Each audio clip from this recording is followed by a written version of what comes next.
إذن مشاهدينا نتوقف مع هذه الأخبار العاجلة الآن. إذن صحيفة لابريزيون تتحدث عن جاسوس إيراني أبلغ إسرائيل بخبر وصول حسن نصر الله إلى ضاحية بيروت. إذن مشاهدينا نتابع هذه الأخبار العاجلة الآن. نصر الله وصل إلى ضاحية بيروت عقب تشييع محمد سرور قائد وحدة مسيرات الحزب.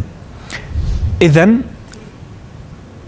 نحن ننقل إليكم عن صحيفة لابريزيون جاسوس إيراني أبلغ إسرائيل بخبر وصول حسن نصر الله إلى ضاحية بيروت، وأن نصر الله قد وصل إلى ضاحية بيروت عقب تشييع محمد سرور قائد وحدة مسيرات الحزب. نصر الله وصل إلى الضاحية ومعه في نفس السيارة نائب قائد فيلق القدس بلبنان عباس نيل فروفشان. إذن هذه الأخبار العاجلة الآن ننقلها لكم عن ما حصل لنصر الله عندما قامت إسرائيل بعملية اغتياله.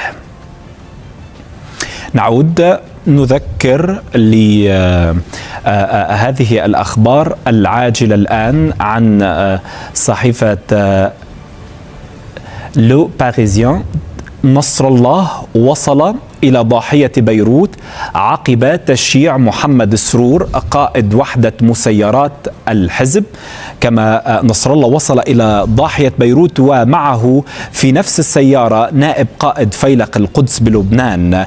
وأيضا الاجتماع الذي حضره نصر الله ونائب قائد فيلق القدس الإيراني شارك فيه 12 مسؤولا كبيرا من حزب الله. كما أن إسرائيل انتظرت بدء اجتماع نصر الله مع قيادات الحزب لتنفذ الغارة.